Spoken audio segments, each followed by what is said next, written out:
Hi friends, time for another update of what I've been working on. My name is Michelle. I go by Quimby Cottage Knits. You can find me on Instagram as Quimby Cottage, and you can find me on Ravelry as MKHANSEN. Today I am wearing this sweater. It's called the Wolf River sweater. It's by Melissa SCHASCHWARY. I knit mine in Malabrigo Mecha in the Mostazo colorway, which I really like. I really tend towards these kind of baby poop colors. They're very flattering on me typically. So that's what I choose. This sweater Mecha is a very nice yarn. I think it's single ply. The depth of color in it is really lovely, but again, it's single ply. I knit it at a fairly tight gauge, so I'm okay with it, but it does pill a lot. I don't know if I would use it for another garment. I have knit it many times in mittens, which is my favorite thing to make with a thick single ply. I think this lists Malabrigo Mecha as a bulky, but I sort of use it more as an Aran weight for this sweater, and again, I'm pretty happy with the way it turned out. So it's warm. I like it a lot. It might be too warm for most Cincinnati winters, but it's just fine for these Michigan winters. So I'm glad that I have this in my closet. I thought I would start by telling you about my SELBU mittens. I have been knitting them for a while, and they were done, but I really wanted to make sure that they had a liner inside. So I knit a liner inside, and now they are super, super warm. I made them so that I could specifically wear them in Michigan. The winters here can be very cold, but also windy. And I noticed last year my single ply mittens, just even the ones I had felted a little bit, just weren't warm enough when that Michigan wind picked up. So I went ahead and knit some liners. I knit my liners out of Shibui Dune, which is a very warm yarn. It's a little bit of baby alpaca and some camel, and also a bit of silk. And I think merino as well. It is one of my favorite yarns. It's kind of a luxury yarn, but I found it. I found a stash of it in a yarn shop in Wisconsin, and I bought a ton of it because it was on sale for 50% off, and I had one ball of navy at home. Would you believe that when I checked my Ravelry stash, thankfully that I kept that updated, I noticed that that yarn store in Wisconsin, Firefly Yarns I think it's called, had 9 more balls of yarn exactly in that same dye lot. And I bought, the first ball was a leftover ball from yarn I bought in Cincinnati. And then to find another sweaters lot in Wisconsin was amazing in the same dye lot. So I won dye lot bingo. Anyway, while I was there, I was tempted by other colors too, so I bought this beautiful kind of maroon color. Looks like I just sewed this edge down. The knitting of the mitten liners, these are the liners. I didn't tack them down inside. I could tack it here and then also in the thumb to make sure it stays put. I didn't do that in case they get wet and they need to be pulled apart like this to facilitate some drying. I'm not usually the kind of person that plays in the snow, so it's not really something that happens to me a great deal, but just in case, I thought it would be a good strategy for me. Anyway, I knit the mitten liners. I used the mitten liner pattern by Mona Schmidt from Espace Tricot. I have knit those mitten liners before, and I really liked them, although the Dune yarn is a DK weight, and Mona's pattern is written for fingering weight. So I did have to do a little bit of math. In the end, I knit these at a very tight gauge. I knit them on a 1.5 size needle. Did adjust the stitch count. So I followed her pattern, but I did go down to a 54 stitch pattern because I thought that that worked better for me. And I decreased the thumb at first, and then when I added the rest, when I started the thumb, I felt like it was a little tight, so I went back. So my thumb is 11 stitches, just like hers is. But I really like the way that they feel. They're really warm. I really feel like I can beat winter in a fashionable way. I'm really drawn to these colorwork patterns that are more traditional looking. This clean Scandinavian look really appealed to me. So I'm really excited to do this. And then I made them quite long, so they'll be able to tuck inside my coats, and they should keep me nice and toasty on all those days that I'm going to be shoveling. We did have a little bit of snow yesterday, but we didn't need to shovel.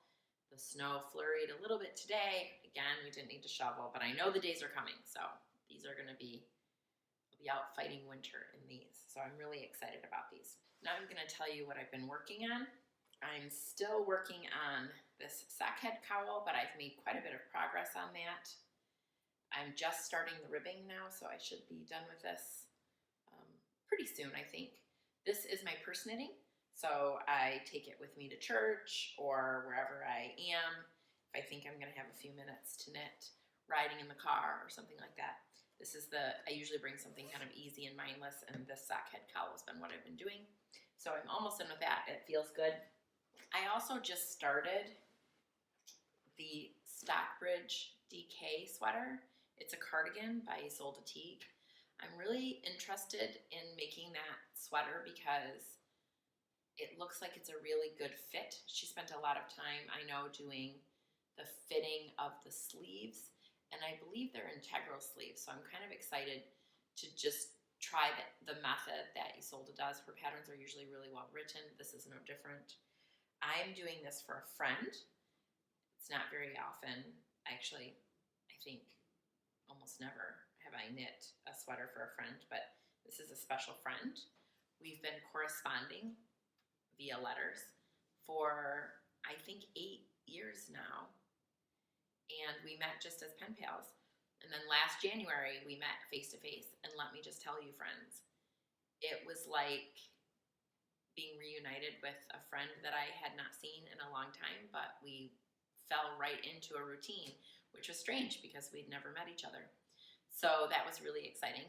We've not seen each other since then, but we do continue to correspond, and we have a strong friendship that way, and I really wanted to make her something that she could wear, that was useful, that she would love. I just felt like I really needed to give her a good gift. And I have knit socks for her, but I really wanted to make something special. So I chose the Stockbridge DK sweater. This is how far I am. I really like it. It's just nice, clean, simple. I'm really pleased about it. It's gonna have buttons, so I have gone a little bit on a tangent looking at buttons, even though that's very premature. The yarn I'm using is Comfort DK. She's a vegan, and I wanted to be respectful of that. I do prefer to knit a bit with wool, but I have been known to knit yarns that are acrylic or else other things if it seems like it's the right thing to do for the person, for the gift, for the use of the item. So I'm using Comfort DK. I like this yarn. It actually feels really nice to knit. It doesn't have, it's a little stretchy because but not a lot, because it is a man-made fiber. But the fabric that it makes is actually really nice. It's rather soft, it's not scratchy at all, and it doesn't have that plastic feel that sometimes acrylic can have. This is a mix of nylon and acrylic, and I do really like it. I did have to swatch it several times. It's a rather thin DK, and I think even on the label it says it's a DK or sport. So I'm knitting it on a size 7 needle. But I do really like the fabric. I think it's really nice, and I'm hoping that it makes a nice, wearable sweater for my friend. So that's what's going on now. I don't really, probably initially I had dreams of finishing this by Christmas, but let's face it, that's not going to happen. So I'm just going to chug along, and although there are 12 days to Christmas, and so Christmas technically goes until Epiphany, which is January 6th. But I still think it's probably a stretch, seeing as how I just started it. But there you go. So I'm working on this, and I am really enjoying making it. The only thing is, it's a dark gray, and you know, with the season and it being dark gray, I don't knit as much on it as I might because it's hard to knit in the dark, as you probably all know. And this is the closest thing to black that I've ever made. Another thing I wanted to talk to you about is my car knitting. So I bring knitting with me always in my purse. Every so often, I don't bring my purse. I just grab my wallet and go run an errand. And there have been rare occasions when I really lament that I don't have any knitting with me. So I one day decided that I needed to put a spare project in the car just for emergencies. There's no hurry on getting this done. It's just a project that waits in the car in case I forget my other knitting. So this is my emergency backup knitting. But I did have to go to an appointment this week, and I did forget to bring my purse knitting. So I dug out my emergency car knitting, which is in my bag that says Knit One, Purl One. I don't typically buy a lot of project bags and things like that because, well, I have a lot already is why I don't buy a lot. So that's really why. Anyway, I started one of the linen stitch scarves by CHURCHMOUSE. This has been floating in my car for at least 2 years now. But I did put a couple of rows on it. I just wanted to show you that I do have emergency knitting in my car too, in case any of you have that as well. I literally bought these needles just for this project. I selected this project as an easy car knitting project, something I wouldn't necessarily get tired of. The bag just has scraps in it, although it has this ball of scraps. This is a Malabrigo, I think, Anniversario colorway, which I loved. So I put it in here so that I could make it into this scarf. But now I'm tempted to fish it out and make a couple of those tiny ornament sweaters out of this colorway. I forgot that I had it, so that was kind of a fun joy. And there's another colorway that I have, this colorway. I think this is a Fiber Story yarn, and I think, but anyway, it's just kind of a nice neutral taupe, and I really love this too, and I'm thinking this would be super cute in a little sweater as well. So I'm tempted to fish some yarns out of this bag, but initially I had weighed this. So there was definitely 200 grams in this bag, which is I think what it takes to make this scarf, but I have robbed from it, so I'm gonna have to readjust this, but that's okay, again, with this. So, and then I bought these tiny scissors that hang on the bag, just so that I can cut, you know, after every row you have to cut in order to create the fringe.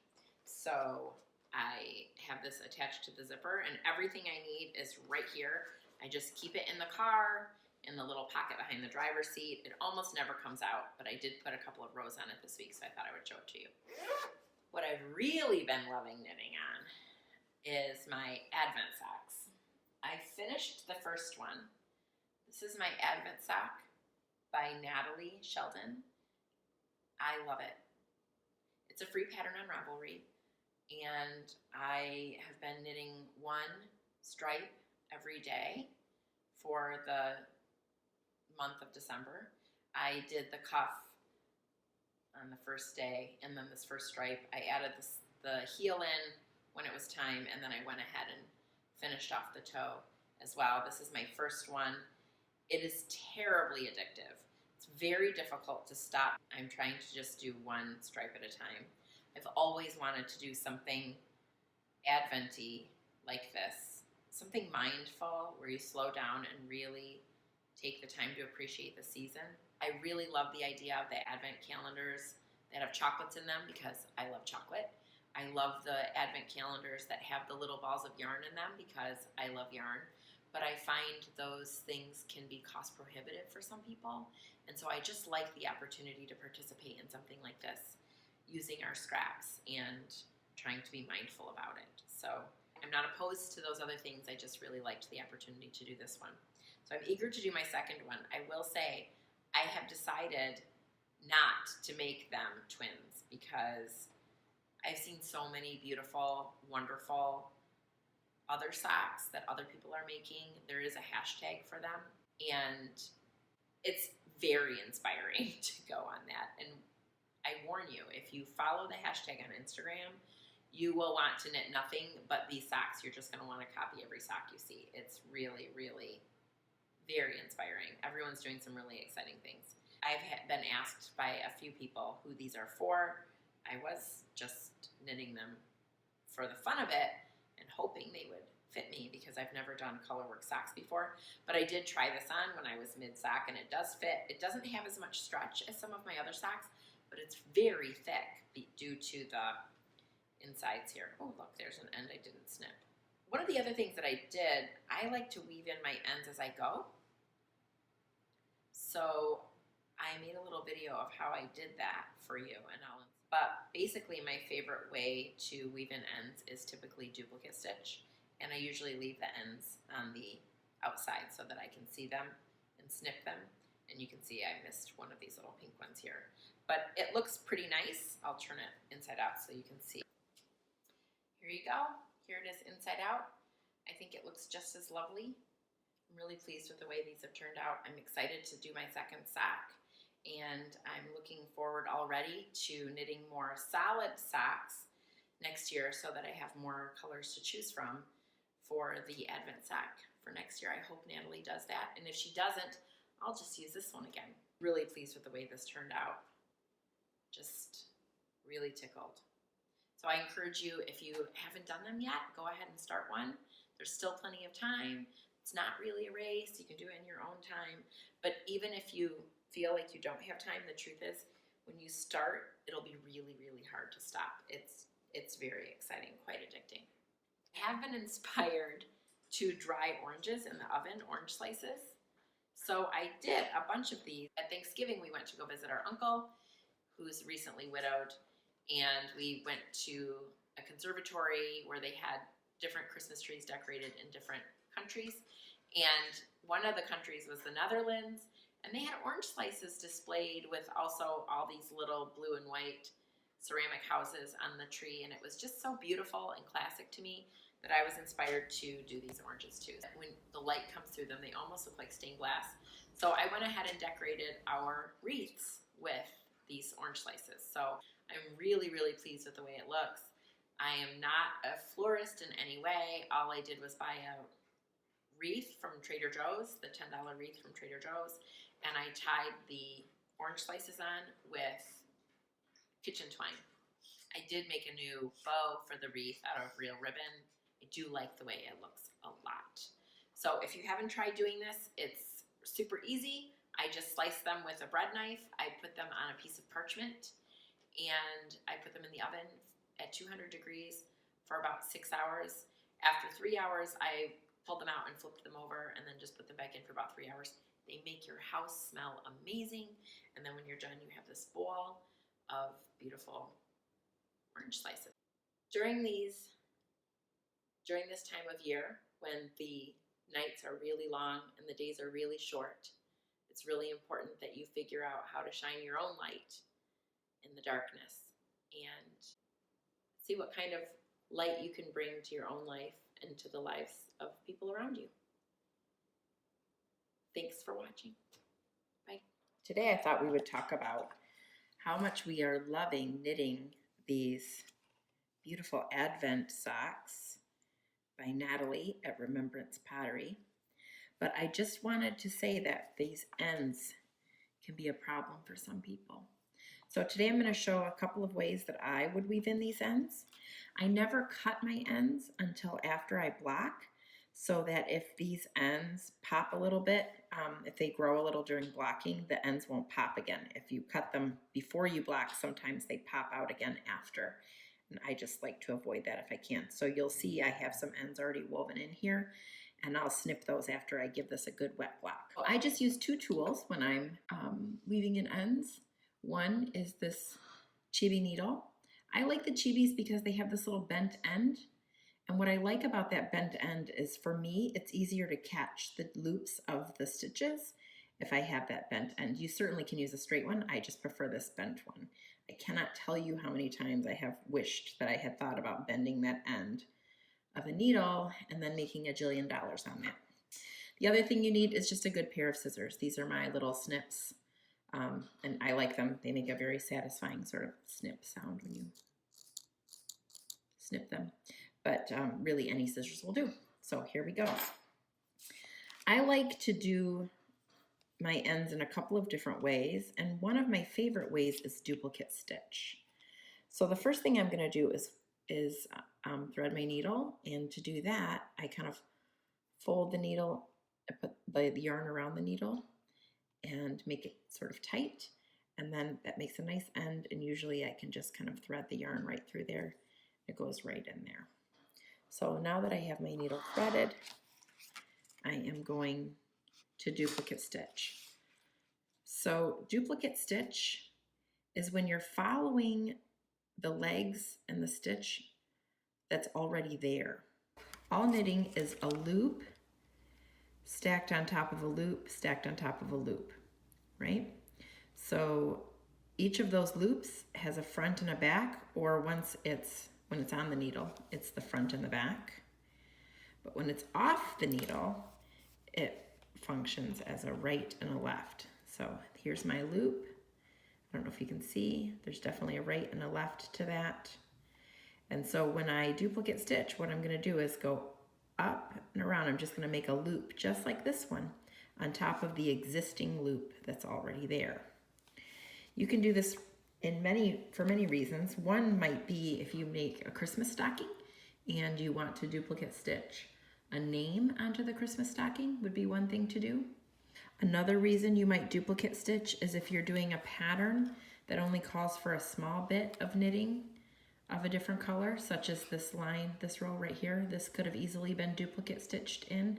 I did not do that. I did actually go ahead and knit that in, but a duplicate stitch would have been a great technique for that as well. So there are lots of reasons you might use duplicate stitch. Today we're just going to use it to weave in our ends.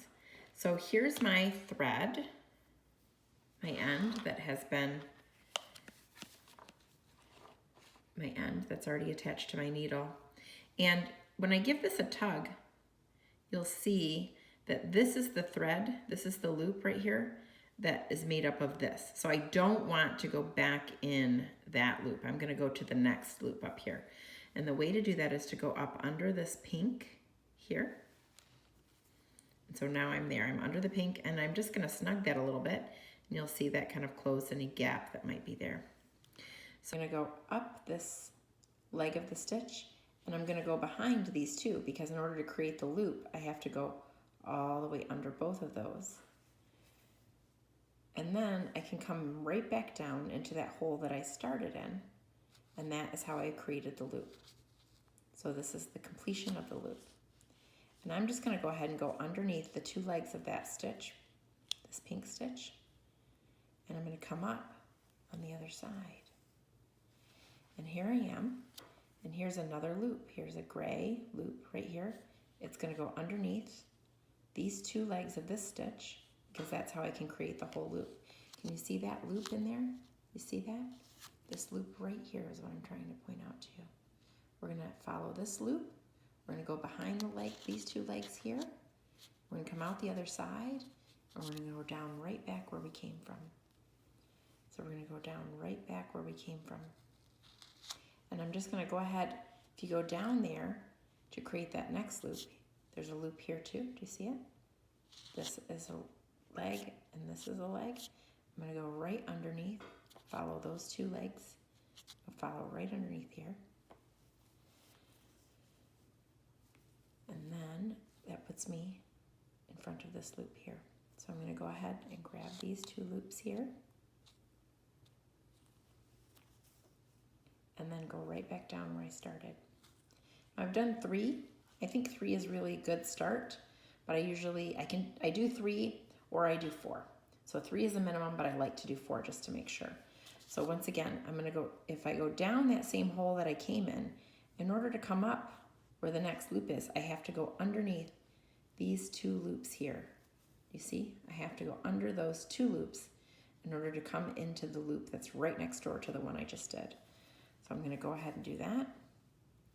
And then to follow that loop, I have to go underneath this green stitch, and there are two legs to that green stitch, so I grabbed them both. And then now I'm gonna go back down into that hole. And then I'm just gonna come out a little ways away from that and leave that tail out. And I lost my tail because this is a little bit short, so I'm just gonna have to re-thread that. And then I'm just gonna go ahead and give that a tug, and I'll just leave that out. That end is woven in, but once I block it, you can see, if you watch as I manipulate the fabric a little bit, that end might move a little bit, so I'll wait until after it's all blocked to do that one. If I give this a little tug, I can see that it's coming from here. So it's already behind these two gray legs here of the stitch. So I'm gonna go ahead and work it into the front part of of this stitching here. So once again, I'm going to fold it in half, thread it through,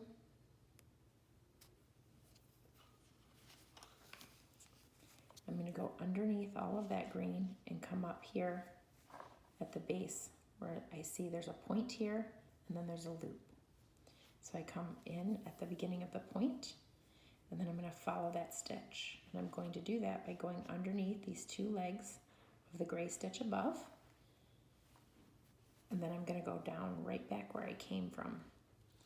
When I go down, if I want to come up to that next loop, what I'm going to have to do is I'm going to have to go under this gray and underneath this one green. So I'm going to do that. You always go under two legs when you're doing duplicate stitch because there's two sides to the loop. So I'm there. I'm going to go underneath this gold stitch here in order to follow the lines of the green stitch below. And then I'm going to go right back down where I came. And then again, I have to go under two legs. So here's one leg, here's another.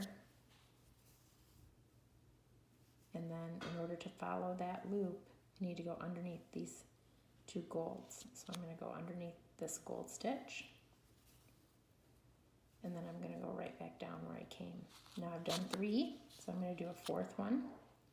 Fourth stitch, so I'm just going to go right down here to this bottom one. It's not in the same row. I've gone down one row, but that's okay. I'm going to go under the two legs of this green stitch here.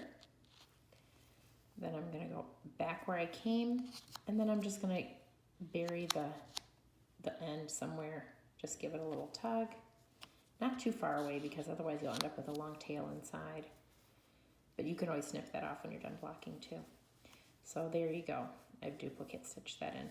You'll see that when you duplicate stitch, those stitches are a little thicker than their neighbors because there are two thicknesses of yarn there instead of one. I can show you another way to weave in ends as well. I'm going to go ahead and thread this gold onto my needle. And this one I'm going to go inside. So the ends are on the outside. I typically like to weave in my ends if I'm doing duplicate stitch so that the right side is facing me. And that way I can see if it doesn't look right and I can pull it out, or I can manipulate the stitches around it to see if I like how that looks a little bit better. I'm going to go ahead and go inside with this gold. So I'm just going to go right in where it came from, right here. So I've turned this around inside. And what I'm going to do with this gold is I'm just going to catch the gold pearl bumps inside my yarn, my knitting here. So on the inside of my sock, I'm just going to catch the gold pearl bumps in the gold. And I've gone 3 across this way, and now I'm just going to go 3 back the other direction. So here's 1, here's 2, and here's 3. The third pearl bump in the gold color.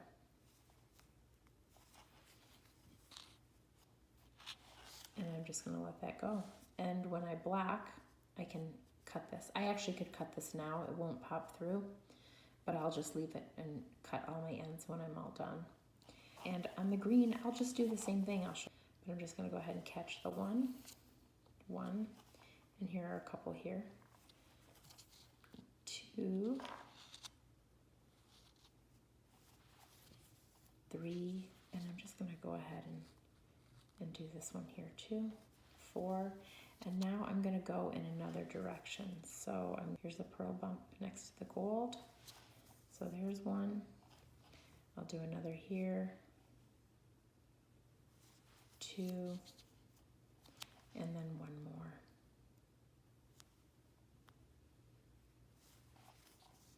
And you'll see that that end is really secure. It's not going to go anywhere. It's gone one direction this way and one direction this way. Same with the gold. So those are 2 different ways that I weave in my ends.